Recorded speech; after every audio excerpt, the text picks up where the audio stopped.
Well, welcome to our webinar, The Mobile Mindset, How to Wow Your Learners. My name is Stephen Bowler. I am the Director of Marketing and Product Management at Bottom Line Performance. My interest and passion for mobile design really comes from trying to create an optimal user experience on our marketing website and our marketing materials, but also through the product management of our Knowledge Guru mobile gaming app, where we're always obsessed with how that mobile experience is and how we design the phone and design the app and release new features so that it's optimal for the phone. And I'm joined here today. I'm very excited to introduce you to my colleague, Jake Kuhn, who is one of our, in my opinion, one of our top mobile learning designers at Bottom Line Performance. Jake, I'll let you introduce yourself. Thanks, Steve. So I'm Jake Kuhn. I am the Senior Marketing Technologist here at Bottom Line Performance, and I come to this from the actual design perspective of it. I started doing a lot of design for our marketing materials, which in the consumer world, and we'll talk about this a little bit, there's a demand that everything be mobile, and if you're going to market, you have to be mobile. So it started there. Then I started researching, because we obviously work at a learning and development company. I started researching how that impacts learning design. And I put that all together, and recently I've actually been working a lot on client projects as well. So I have some fielded experience from some real world situations.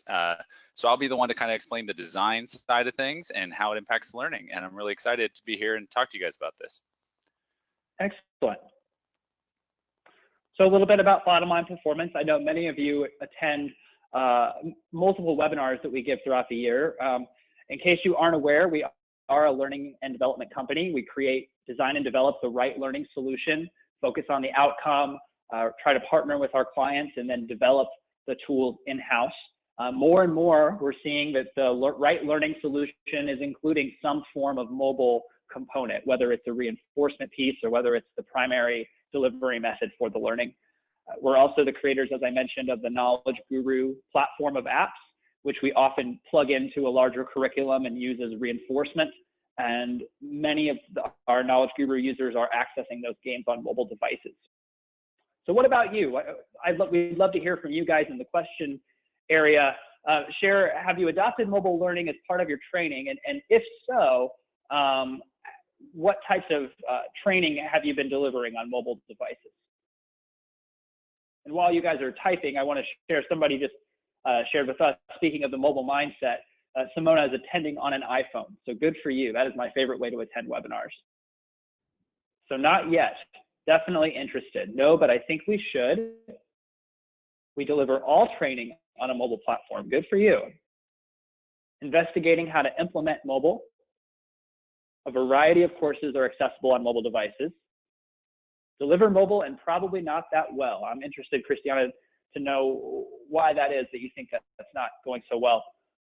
Some of it for sure, but not at the management or C-suite level. Certainly it is hard to update all of your training. Just because you want to start delivering some training on mobile, there's so much stuff out there for so many different audiences. And quite honestly, it's not always the right solution depending on what devices the learners are using, and we'll talk about that. I see Rise saves us though. We're going to talk about Rise as an authoring solution for mobile. Planning to adapt. Well, excellent. It sounds like we've got a lot of people who want to be doing it. We have a few people who have started doing it, but maybe don't feel that it is yet optimal for how they want that mobile experience to be. And we have a few people that sound like they're rocking and rolling. So that's about what we would expect as far as a breakdown of the demographics.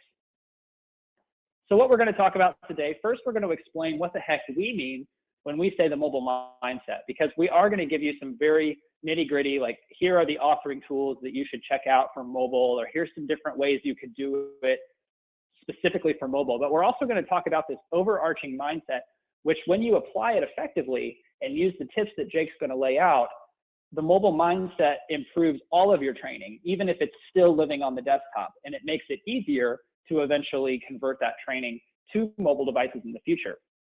We're going to talk about some of the challenges, some of the reasons why adopting mobile learning has not moved as quickly as some of the optimists hoped back in 2007, 2008, when smartphones were just starting to come out. We're going to share a little bit of what's possible, show some different examples of the mobile mindset principles being applied well, both on mobile, of course, but also on desktop learning. We're also going to go through a few different authoring options, ways that you can create mobile learning if you're not yet doing it and you want to build out a list of things to check out. We've got some ideas for you. And then finally, Jake's going to leave you with his 6 tips for adopting the mobile mindset. As we go, feel free to ask questions, type them into the question area. We have a few different points in the webinar where we're going to pause, and I'll read those questions off, and Jake and I will answer them for you. So first off, why does mobile matter? Why are we so fixated on it as a learning and development community? And can it really make training better? How can it do that? So first of all, I think we're really focused on mobile from a training perspective because, to put it simply, to put it a little bit cutely, the web is very pretty. The consumer internet that we're using to get on our banking and pay our credit card bill and get on social networking or watch a movie on Netflix or watch a webinar on our mobile phone, as somebody is doing right now, that experience that consumers are experiencing, the webinar example is not quite perfect there, but what consumers are seeing on the internet is a very pleasing experience by and large. It's come a long way. It feels alive. It's easy to use. It's intuitive. Websites look like what we're showing you right here on the screen. You see these, this really kind of looks probably more like, well, that's about what I would expect if I were to go to a website geared towards consumers. Now, too often, as we all know, e-learning, especially older e-learning, is not quite as pretty as the consumer internet. And that's putting it lightly in some cases. We mocked up this sort of tongue-in-cheek example of an e-learning course here, but we've had people remark at a conference session, a live session we were giving, that this looked like a course they had out there on their LMS somewhere. So this is not too far from reality still for some organizations, especially for some of their older learning content. So learners are used to this really great experience and this very user-centered experience when they are going about their personal lives. And the statistics tell us and show us that people are on their smartphones, they're on them for hours a day, they're doing more and more tasks on smartphones. I saw some Black Friday statistics just from this year of a very large percentage of people who were completing their purchases on their mobile phones, a huge rise from previous years. And we also know that learning and development as a functional area of our businesses is still lagging behind these consumer trends. This was a chart pulled from a Brandon Hall research report, a recent report on the state of mobile learning maturity. You'll see there that 35% of organizations say there is limited access to learning material via mobile web browsers only. Think about how much time you spend on a mobile web browser versus actually using a native application. It's probably a very small percentage. And we have 25% saying there is no interaction at all. So therefore we have, that's 60% of organizations are doing little to nothing. I believe these stats were taken in 2016, so relatively recently. We really still had a large majority of organizations not doing much with mobile. We've also conducted a bit of research on this topic. We actually just launched our new Learning Trends Survey for 2018, and we'll send a link to you guys so you can be a part of that research after the webinar. But in our 2017 edition, we found that only 21% of the 150 different L&D professionals who contributed said that they plan to use mobile as a delivery method in 2017. That being said, when we talk to our clients and we ask them what they'd like to be doing, a large majority of them are saying, well, we want mobile, especially if it was a reinforcement tool or performance support or something that we could add on or make a part of a bigger curriculum. So we know that the interest and the appetite for mobile is there. We know that most organizations still haven't gotten there yet. So let's talk about why that is. And I want to hear from you guys, kind of hear what challenges have you faced while trying to move to mobile? Or maybe you haven't tried yet, but what are some of the reasons that you haven't gotten there? Or some of the barriers that you think would be there if you were to try? So go ahead and share some of that with us in the questions area, and I will read them off as I see them. Lack of a suitable platform. Small content area. Yes, those screens are small. Funding and adoption of mobile devices in the workplace. It's a big issue, especially depending on the job role. It doesn't make sense to give everybody a smartphone. It doesn't always make sense to allow them to bring your own device. It might not even make sense for them to be using a device at work. In other cases, we have learners who are on a desktop really for their whole job. For myself, I work a 9-to-5 job pretty much, and I sit at a desk all day on my laptop. And there's some things that I would access on a phone for sure, but by and large, it's not really that inconvenient for me for a work-related issue to just do it on my computer. Additional design efforts, when you add that complexity, that extra screen size, or if it's not going to be a perfectly responsive design, and Jake will talk about what that means. If you have to design it multiple times, that can be an issue. That can impact budget. I'm seeing that. Inconsistent access to mobile availability. This is an underrated reason why people don't jump to mobile. And it's because depending on the work site, depending on the building, people don't always have Wi-Fi. They don't even always have a 3G or 4G signal. It's prevalent in many places, and in some instances, this isn't an issue at all, but it's still a real issue in some instances. I see someone here saying we need a different method of delivery other than the LMS. And yes, the whole mindset of the LMS holds a lot of organizations back, just simply because they believe that all training must sit on the LMS no matter what.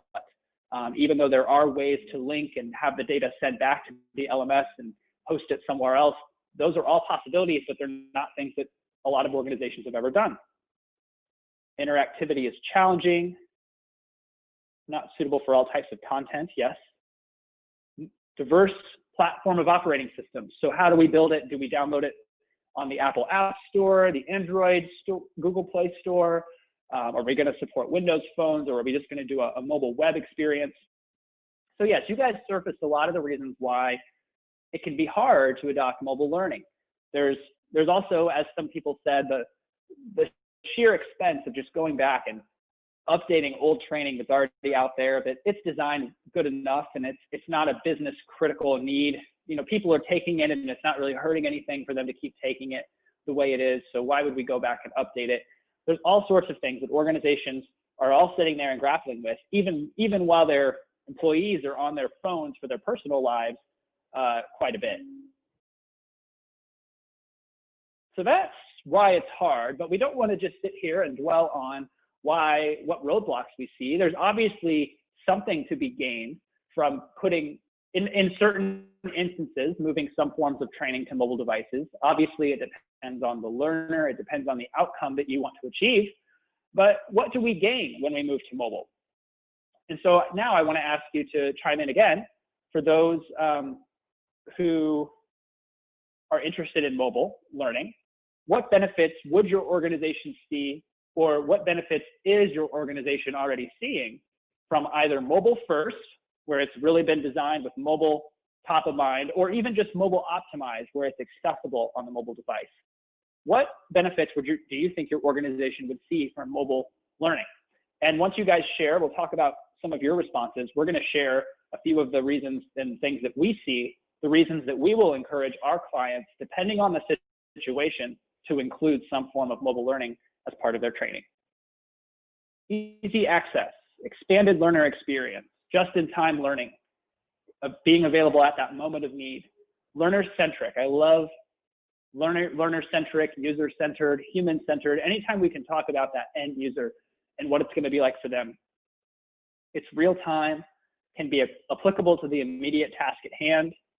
More opportunities to access training and learn in moments between things. So this is great for salespeople who are out in the field. They're sitting in their car about to go in and talk to a potential customer. They have that moment on their phone where they can quickly review the features and benefits, something like that. On-the-go access to content. Time-challenged workplace, able to use at any moment and on the road. So yes, anytime we have field-based employees, mobile is almost a must. Whereas for myself, where I mostly work in a home office, it's not as big of a need for me. There's other people who are living on their phones as part of their jobs, and it's very important. Thank you guys, some great responses. So we're going to share our list, and you'll see most of the things that you guys have said are on this list. So Improved accessibility of performance support. If we're going to have materials that people need to not know cold, but be able to find and locate, it's ideal in many cases for them to be able to access those on a phone, on a tablet, whatever device is convenient and part of their workflow. Micro-learning, training in small bursts, putting the content into smaller pieces, spacing it out over time, repeating key concepts, using the principles and the knowledge that we have about the science of learning and how the brain remembers. Mobile is an ideal delivery method for that type of instruction. I talked a lot about those learners that are not often at a desk. For some learners, it's completely inconvenient to get their laptop out at 9 o'clock at night in their hotel room, to do some training they're supposed to take versus being able to grab their phone when it's convenient. We talked about that user-centered experience. If people are already used to that consumer web, let's say we have new employees starting in our organizations and we're trying to attract them, we're trying to make them happy about being there. Having a really positive first impression through that training experience can be a big deal depending on the demographic of employees that you have. And then, as Jake's going to talk about, the visual design is not separate from the instructional design. It really impacts the instructional design. And when the training is designed with those mobile mindset principles in mind, it's easier to read, it's easier to learn, it's easier to remember. So there's a lot that we stand to gain from moving to mobile. But here's the thing, the mobile mindset isn't about an iPhone 10 or a Google Pixel. It's not about the technology. It's about creating those delightful user experiences on mobile devices, but yes, also on the desktop. And I'm going to turn it over now to Jake. He's going to share some research, some terminology, and some examples with you. Thanks, Steve. Yeah, I think that's the perfect transition to what I'm going to talk about. So as Steve kind of concluded with, that's the heart of the mobile mindset, that we're talking about things in the context of a mobile phone. And so you might immediately want to think about the iPhone 10 or the Pixel or what's the newest phone, but it's not about the tech. It's about the awesome user experience that you can generate when you design your solutions in a way that works well for mobile. So the mobile mindset is about that design that happens that makes things better on both the desktop and the phone. So let's go over some facts and terminology about design that can help us have this conversation a little easier. I want to start it off with a quote from my favorite martial artist, Bruce Lee, when he says that in martial arts, you must be shapeless and formless like water. He wants you to be like water, because when you pour water into a cup, it becomes the cup. When you pour water into a bottle, it becomes the bottle. That is a lot like what we want your design and content to be like. It's a great metaphor for something called responsive web design. I'm sure by now, most people have maybe heard the term. I don't want to assume that everyone knows what it is. I'm going to explain, but it's out there everywhere. You've at least seen it. I can almost guarantee that. So responsive web design, as the graphic shows here, is where you lay your content out in such a way that regardless of the browser width, so therefore regardless of the device, it's the same content just being adjusted to fit the new area. So in responsive web design, you can do things like put the content into boxes and then set that box to be 100% of the width. And then when it shrinks, it'll still be 100% of the width. That'll be an example of the green box. Or like the blue boxes, you can set it to 33% of the width or something plus some spacing. But at 768 pixels, you can set a rule that it will switch to 100%. So that's responsive web design. Now, you can take responsive web design on the technical terms that I was just talking about, or you can take the philosophy of it, where you're designing the content with the understanding that it needs to be modular and adaptable. And that's really relevant to the mobile mindset. That's why the responsive web design, I believe, is one of the two main concepts that we're going to create to be the backbone of what I would consider a mobile mindset. Next, I want to talk about Gestalt design principles. So anyone who has familiarity with graphic design will know what this is, but for a lot of people, it might be a little foreign. The name itself is foreign, but it basically is a derivative of a school of psychology, Gestalt psychology. And graphic designers study these design principles that are part of that school of psychology, the Gestalt design principles. And what that means is We've got 5 that I'm highlighting here. In other academic settings, you'll see somewhere up to like 10 different principles, but these 5 are the ones that you're going to see most commonly covered for graphic design. Closure, the brain will fill in gaps to create a whole. Proximity, the brain will group related objects that are close together. So just naturally, when you see things that are close, you're going to group them. Continuation, the brain's going to continue lines that are moving in the same direction. So by the nature of having things, your eye guided in the same direction, your brain's going to fill in gaps for that. So I'm going to pop back real quick and show you in the S there how you're filling it in with your mind. So when you think of magic eye or some of the visual optical illusions you see, a lot of those are created exploiting the Gestalt principles of how we know how your brain works. So back to closure real quick, just to give an example of that one. See how the G is being filled in by your mind to know that that's a G, even though there's a major gap in between it. Talking again about the principles definitions, similarity is that the brain will group related items that share visual characteristics. So just by the nature of sharing some characteristics, your brain's creating a group around them and saying they must be related because they share these things. Figure and grounds, the last one, where the brain will decode a relationship between the background and the foreground, or the filled space and the blank space. So I'm going to talk a lot about white space. That's a big piece of figure and ground. And I'm also going to talk about visually perceiving where you are on a page. So for digital, if I allow you to see behind a box, even though technically in the digital space, one is not on top of the other, your brain is making it look as though it is on top of it. So all these principles are kind of the scientific background of design. And we need them because it's an objective way for us to talk about what is better design. Without the objective ability of it, you're just left with a lot of opinions on what people think looks better. So I'm going to give some real life examples of some of these. First one I want to talk about is proximity.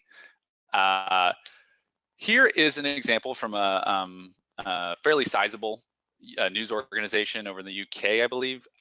This was their website. I actually got this example from a design blog that I follow, who pointed out how difficult to perceive this is at first, because let's pay attention to the world headlines next to the politics images. It actually looks like the terror charges at first glance, let me highlight this here, belong to that woman's photo, and the 100 fear buried belongs to that man's photo. We are getting a real, at first glance, our brain is kind of a little confused by this. Wait, does that go to that? Eventually we'll sort it out. It's not the biggest problem, but what that does is increase your cognitive load. So how can we fix that? How can we utilize the concept of proximity to make that look better? Like this. Suddenly we've moved it around so that you can notice how much closer each title is to its appropriate photo, and that closeness, our brain's creating columns. Notice there's no lines there to give you a specific column, but you've created columns that these fit into.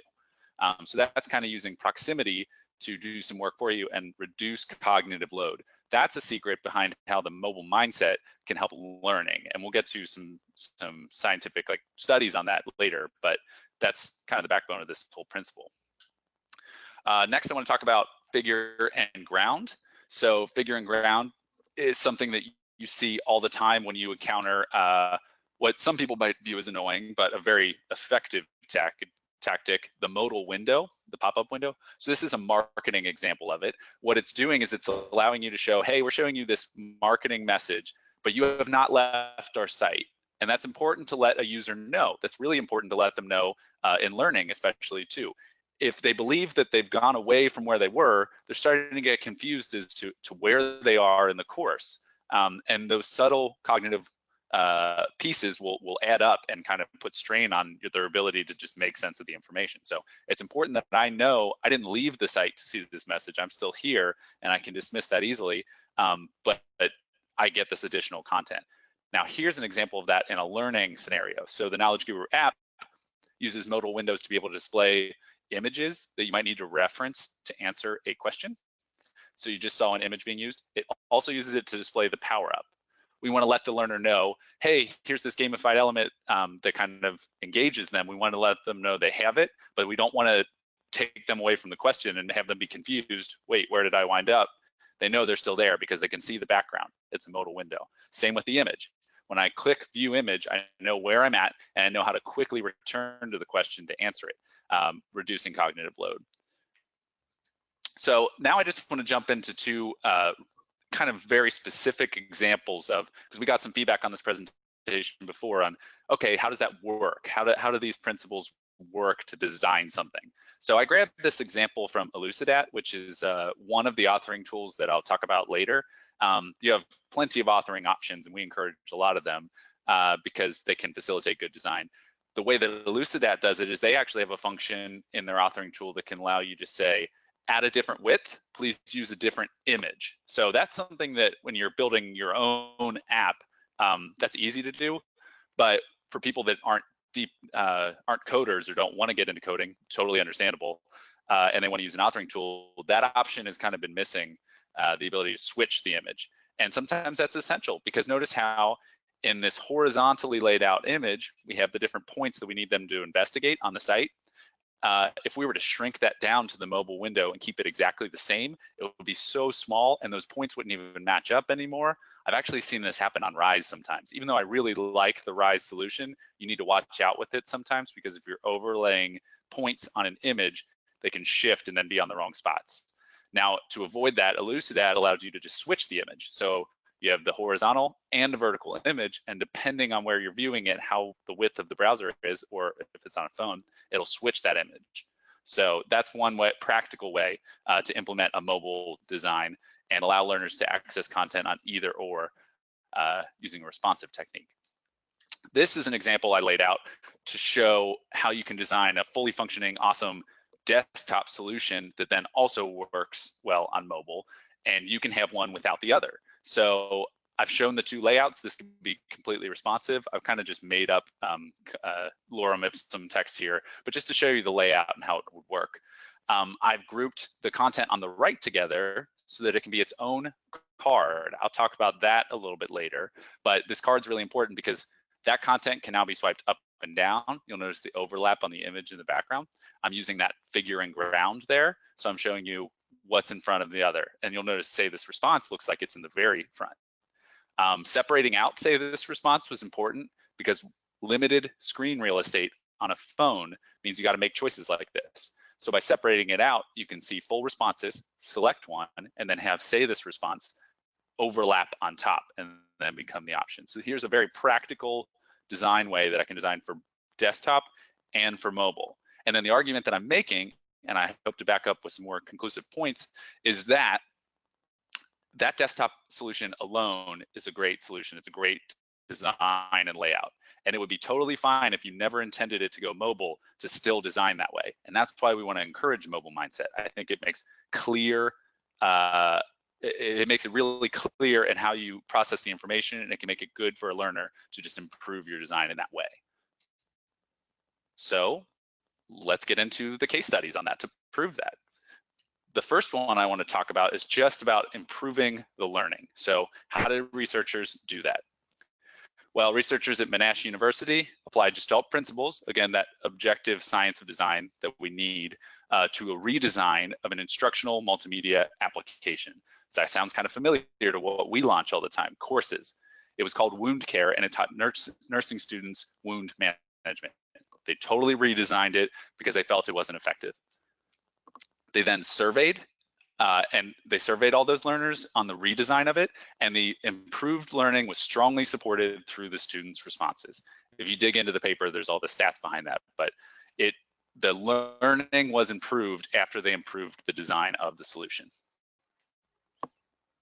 The second case study is about increasing adoption and a little bit of that improving learning, because you're going to get both as a wonderful side effect.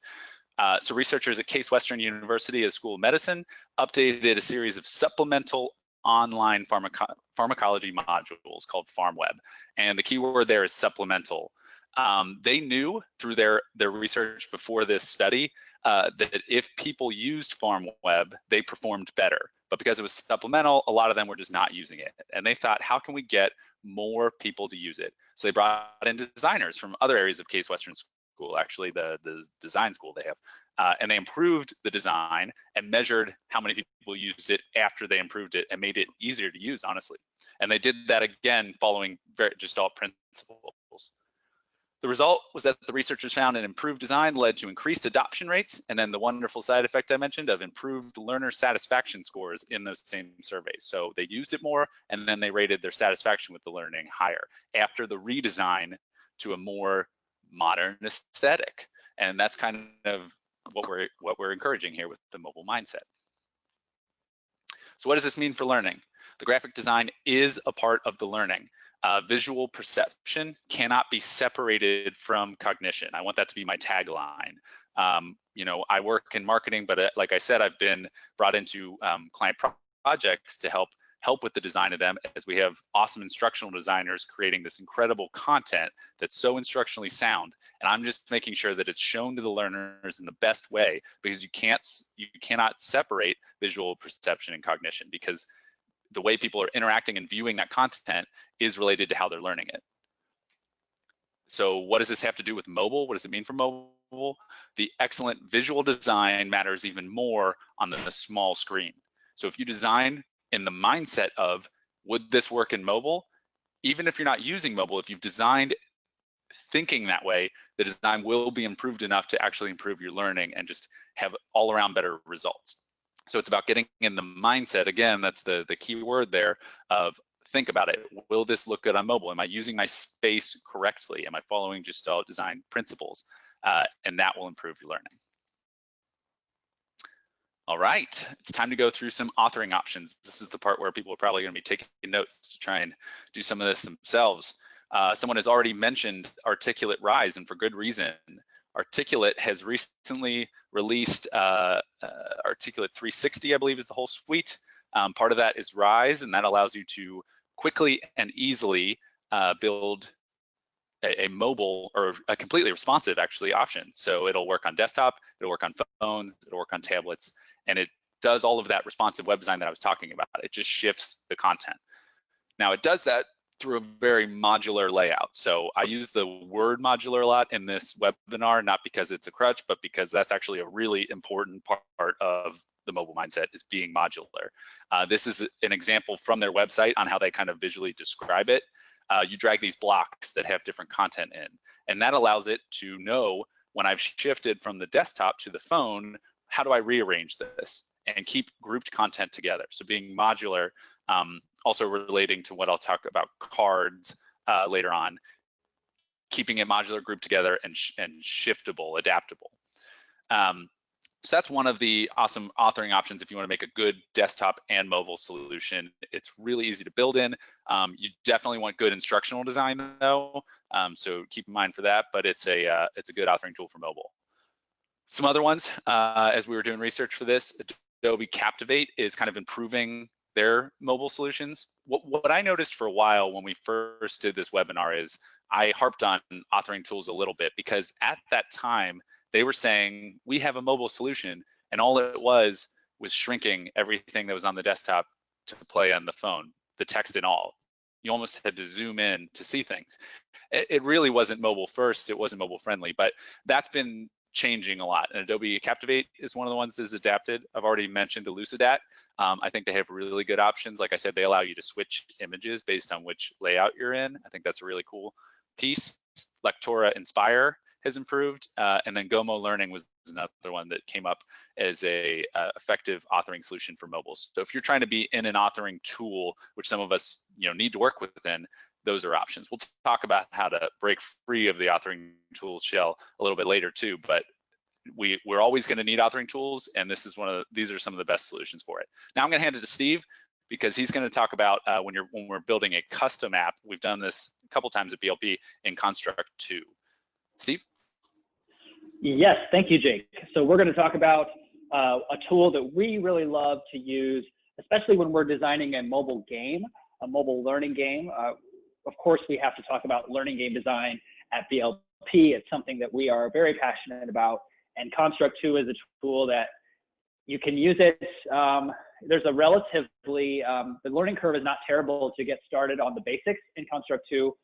Certainly it's beyond just typical articulate storyline type of stuff, but the power really gets unlocked when you take Construct 2 and you link it up to a backend database, so you can get analytics and you can start customizing and building additional functionality beyond just the basics. And we have a couple examples of those. One we're going to share was a custom project. This is going to be a case study designed to show you how the visual design principles were applied, how the mobile mindset was used, and also how that translated into some really positive results for the client. So in this case, our client, they have a distributor sales force that does not directly work for them. Channel distributors have many different products that they could sell to their customers. And so our client really needed to build that mind share with their distributors so that they would think of their products and think of the different ways that they could position them. They partnered with us to create this mobile game called TE Town. And I'm going to point out a few of the design choices that we made. You'll notice throughout the app that the text always has plenty of padding. We're using that card-based design to display the information. You see that mobile window that Jake was talking about where you can see the instruction text, but in the background you can still see where you are. And the card-based system is a great way to give people a tutorial or give them a scenario or something like that. A couple other pieces, the isometric design. It's kind of a pseudo 3D approach to design, so you can make something feel more game-like, more fun, without having to go full 3D animation. So on the limited space of a phone screen, this is a great way to get some more interest, especially if you're going with a game. And the buttons, you'll see just kind of move past it there, but the icon-based buttons in the corner. So rather than writing out settings or click next, we've just got the button on there, and we're trusting that people are going to know to tap that because we're using best practices that people are used to seeing across different apps. You'll also notice that blinking territory up there in the corner, very prominently prompting people to go ahead and tap that and go there so they can build their first town and start trying to increase their population. This is an example. This is a screenshot of an early iteration of one of the mini games that is a part of TE Town. This mini game was actually originally designed as a skill builder. We actually used it for some internal training at BLP for teaching people how to create strong passwords. And basically you zap the bad passwords and you let the good passwords go by. And we ended up taking that basic concept and reusing it as a mini game within TE Town because it fit really well for their learning objective. And what you'll see here is that for the desktop version, we used those mobile mindset principles. There's plenty of extra space. There's not too much text on the screen at any one time. It's therefore, when we made the mobile version of that for TE Town, which you'll see it'll start playing here on the side, it wasn't a challenge for us to redesign that. We already had it set up in such a way that when we needed to create a mobile version of this game, it was already kind of there and it was relatively easy to do. So this app has had a lot of uptake from the distributors. You can see as of the last time they took a snapshot for us, it was well over 2,300 times that had been used. They've seen increased adoption of people who previously weren't taking any training at all, and they've received some great feedback on the app and its learning effectiveness, as well as some industry awards to kind of validate the design. So we're really proud of that example. I think it illustrates the mobile mindset well. Another example here, this is our Knowledge Guru Drive app. It's one of 2 smartphone apps that are part of the Knowledge Guru platform. So you see there the card-based system was flashing by to give people the introductory instructions. You'll notice the minimalist design. There's plenty of space around the text. There's not too much going on the screen. This is a confidence assessment that learners take at the beginning of a Drive experience so that they can assess where they are currently, and then the game delivers adaptive content to them based off of what they know or what they feel confident about. Each different mini game has a minimalist aesthetic, so there's not too much, we're not trying to cram too much stuff on the screen. We're leaving plenty of space for the learning content. Since Knowledge Guru can have different content plugged into it, we can't crowd the screen with tons of stuff going on. And so here's another example. We've got plenty of room for the maximum character count that somebody could possibly put in there for a situation and a challenge. This is kind of a branching scenario mini game that you're seeing here. So we've got those icons down there at the bottom. There's 6 of them. It's not too many crammed on there. The leaderboards are accessible from there. Some analytics are accessible from there. So it's just giving people those icons, trusting that they're going to tap and they're going to figure it out. And then finally, this is what it looks like on the desktop. We actually designed Drive for mobile first, and then we created the desktop version. So it was very easy to have an optimal experience on the desktop, because you'll see here that those designs on mobile, when you convert it to the desktop, it looks great. There's plenty of extra space. There's not too much stuff going on. So that's kind of how the mobile mindset can work, even in reverse. When you're having to use those principles on mobile, if you follow them, it's going to look really good on desktop too. So I'm going to let Jake talk about another option, which is the HTML web app. Thanks, Steve. So that was, we covered authoring tools, we covered Construct, which is an authoring tool on steroids almost, where you can do a lot more actual coding in it. And that's why we have some programmers on staff. But here's where you truly break free of all constraints, and you can build anything you can imagine and then have the skill to implement. And that is an HTML web app. When I say HTML, obviously I'm also including things like CSS, JavaScript. So if you hear those terms, it's all lumped together. Basically what it means is you're coding from the ground up your own kind of web app. So this is an example of how that can play out for a client. I've just scrubbed the logos on something we did for a client recently, or not recently, sorry, we actually did this a little bit ago. I'd even make changes now in the future, but those are easy to implement because of the way it was designed. But this is a great layout for something like a scenario question, where you can see on the right, that might be one of the trickiest things you're going to run into. How do I have a question with a character and answers? How do I make that adaptable? So you can see by the way that's laid out, all I'm going to do when it goes on the desktop is expand that box with the text in it, and then the buttons can expand to full width.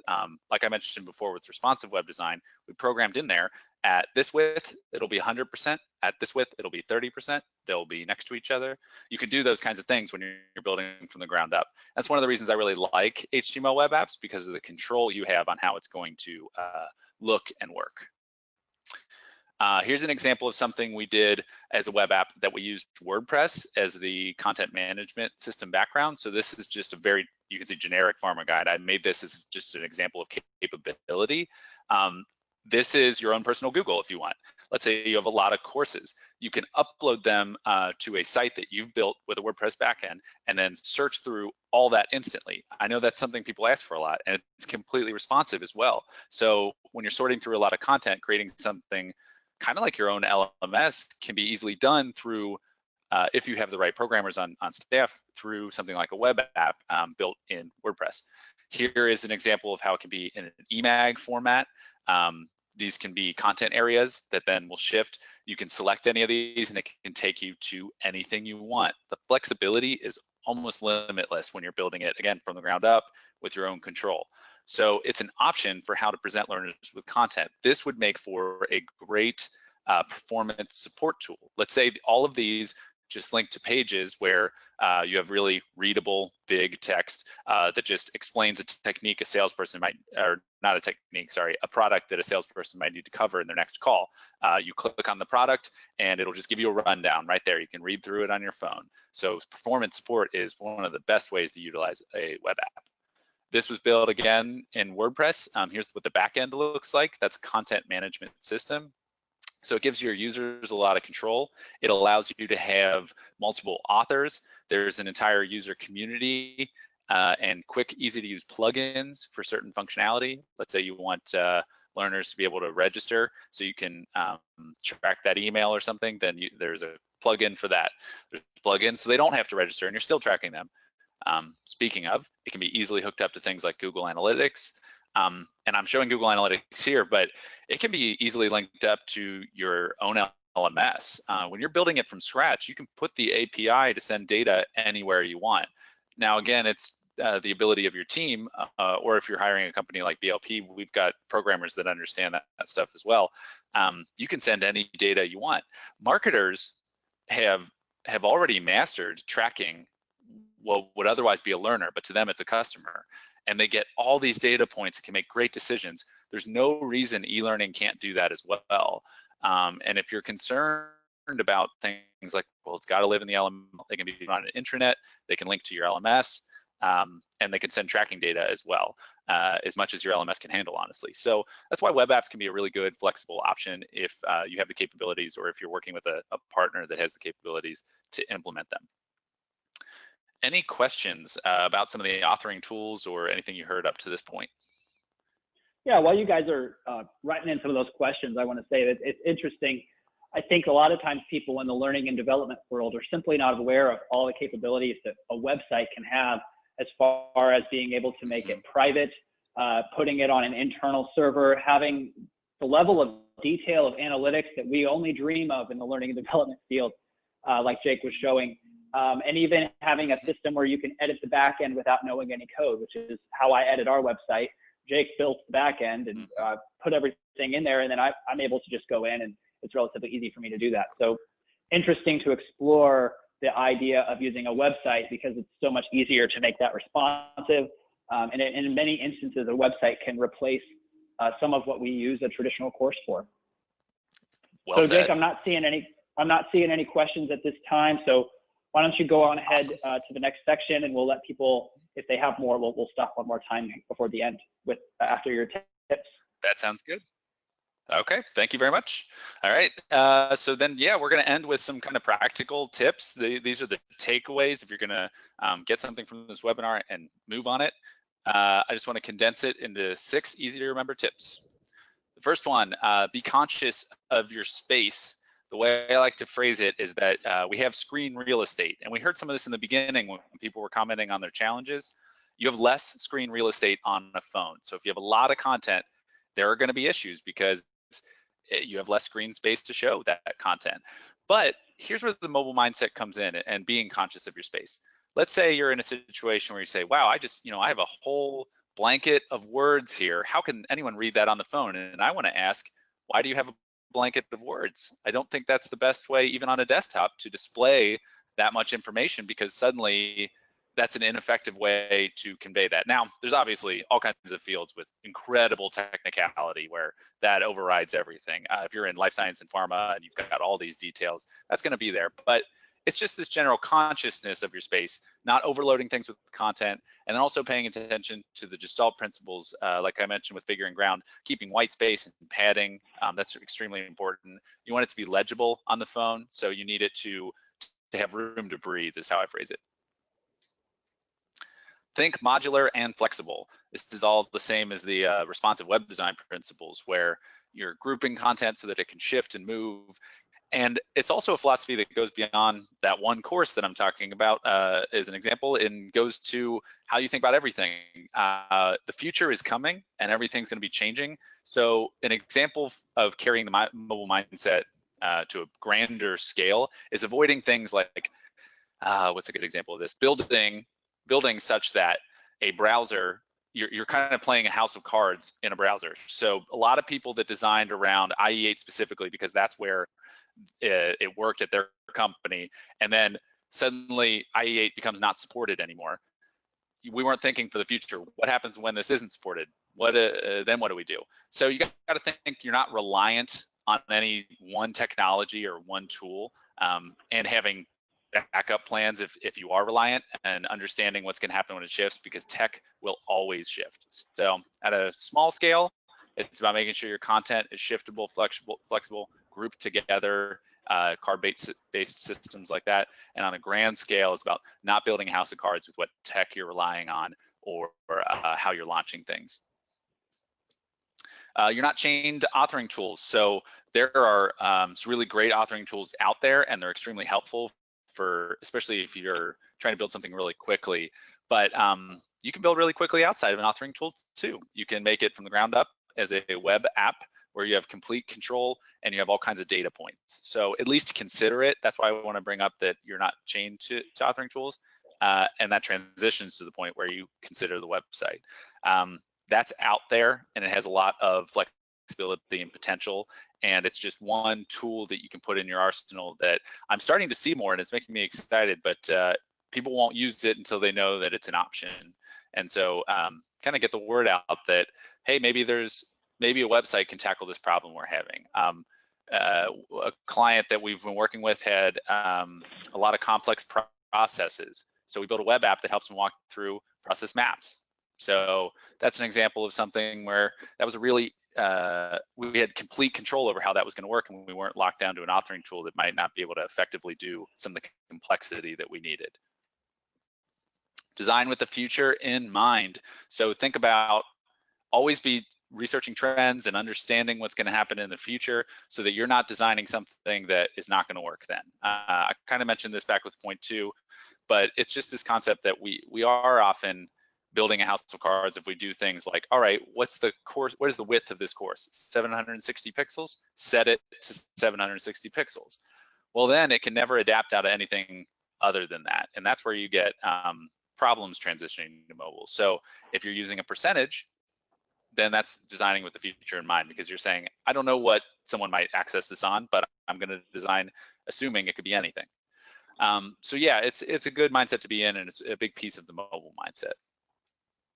Finally, the most controversial point, one that I tout, but I understand if people aren't there yet, but take the training wheels off. I think that learners can handle it. And my explanation for this is that we've been on the consumer web a lot. We use the web to do our banking, to do our shopping, to find out information on things. Even people of more elderly generations, sometimes people can be concerned about, oh, will they get it though? Will they understand that icon? I'm starting to argue more and more that I think they will, because the intuitive nature of the consumer web is teaching people every day how to use it. So we no longer need to say, click next to continue. I think people start to understand that the next button, or the button with the arrow to the right, is what will continue. And there's a little value too in letting them flounder a little at first. I wrote an article on Gestalt principles on our website that kind of explains part of Gestalt is there is learning and figuring it out. So if you have some learners that might not know right away that the next button is what takes them to the next slide, letting them kind of click around and figure that out is actually an extremely useful learning lesson. And I think it can make your employees more valuable if they understand intuitively how to navigate things digitally, if that's something they're supposed to be doing in their work. So yeah, I encourage taking the training wheels off and getting rid of some of that old language that blatantly lays things out, or oversizing your menus or things like that, where now it can be icons. People can understand this intuitive user interface. So that's a great example that we're always going to be designing against the realities and the constraints that we have in our organizations. And we're always going to be doing the best that we can, given the fact that the budget is only there. We got to design this once, and it's got to be translated into 7 languages or whatever it might be. And so if we're following the mobile mindset as best we can, if we're trying to say, okay, well, they're going to make us have all of the narration of this video is going to be subtitled on the screen. Well, therefore, how can we make it so that that text is as limited as possible? How can we say it as succinctly as possible in English or whatever language we're starting with, so that when it gets translated, it's going to have a minimal impact? Or how can we design the user interface of this course to allow as much screen real estate as possible for the text? So that can really be getting away from some of the traditional e-learning UIs where we're taking up a ton of space with the lessons on the side or the different sections of the course that have to be displayed. And there's different ways that we can, yes, we're going to have things that where a business need is going to hurt the cognitive load or increase the cognitive load of the learners, but there are ways to negate that. There's ways to work and do as best we can as learning designers, knowing what the learner really needs using the mobile mindset. So thank you so much for joining us. We're going to stick around for a few minutes to take any more questions that have come in. We have the ebook that Jake authored. You'll see the link there on the screen where you can go and download it. It's also a handout here in the session. I want to clarify that this session has been recorded, and we'll be sending you the recording shortly, late today or tomorrow. And our email addresses are there on the screen. Our website is on the screen. We'd love to hear from you if you have any questions or comments. Thank you so much for joining us, and have a wonderful holiday season. Thank you, everyone.